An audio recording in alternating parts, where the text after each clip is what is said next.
What a week it was since the last time we talked or got in front of you on this video. Um, Very volatile, and we slipped into bear market territory.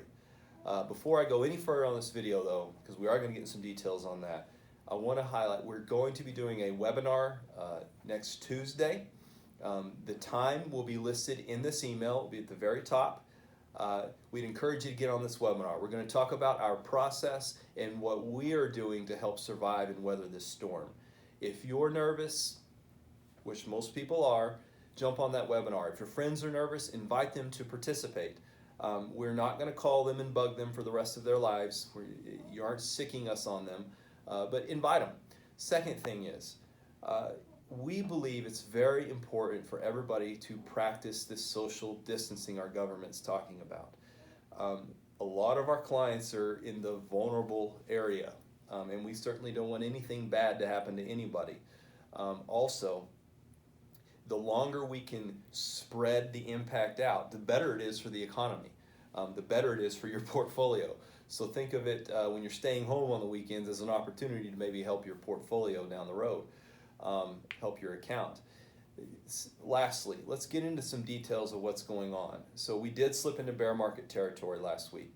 It's a 20% drop from a prior high in the market. All indexes slipped there. We actually hit 27%. On average, since World War II, bear markets have declined 35%.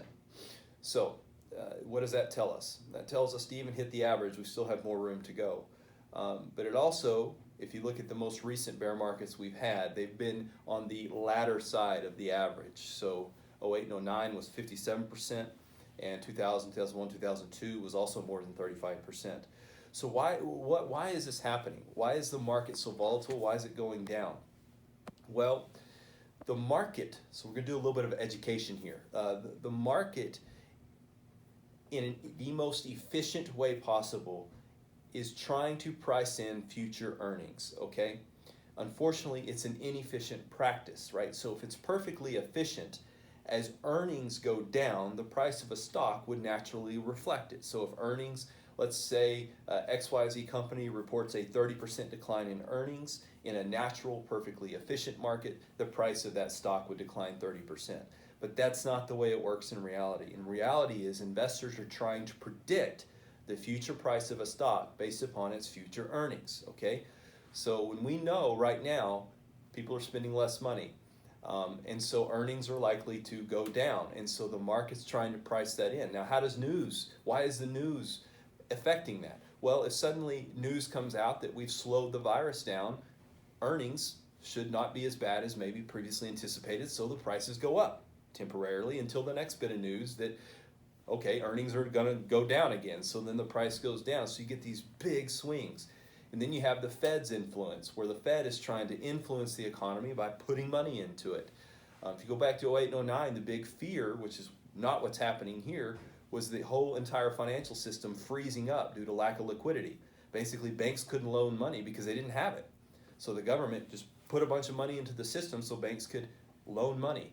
And money could move around. It didn't lock the system up. We're not dealing with that now, but the Fed did come out and said that they're dropping interest rate down to zero, which and basically pushing a bunch of money into the economy to try and keep things from freezing up. In the long run, we'll find out if that's a good move or not. But investors are trying to price that in based upon the earnings expectations of the future. So what do? How do you survive all this?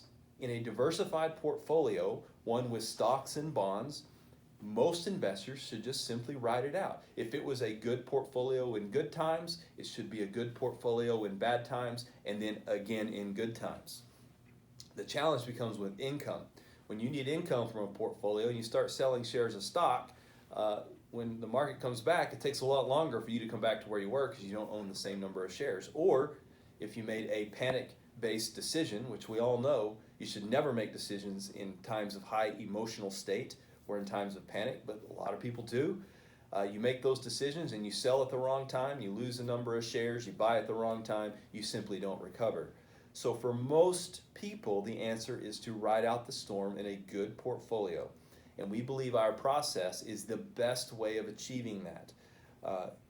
It's correct. We don't know what the market's going to do over a short period of time. clearly.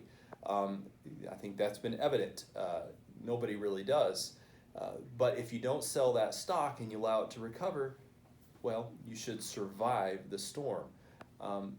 So to wrap this video up, we encourage you, jump on that webinar. There may be some information in there you've forgotten, maybe some information there that might be helpful for your friends, for your family, is everybody's weathering the storm together. We're here. Give us a call. Send us an email. We got lots of calls last week, all very positive. There's very few times when we have to make drastic decisions and panic-based decisions, and certainly this is not one of them. So have a great week. We'll see you again soon.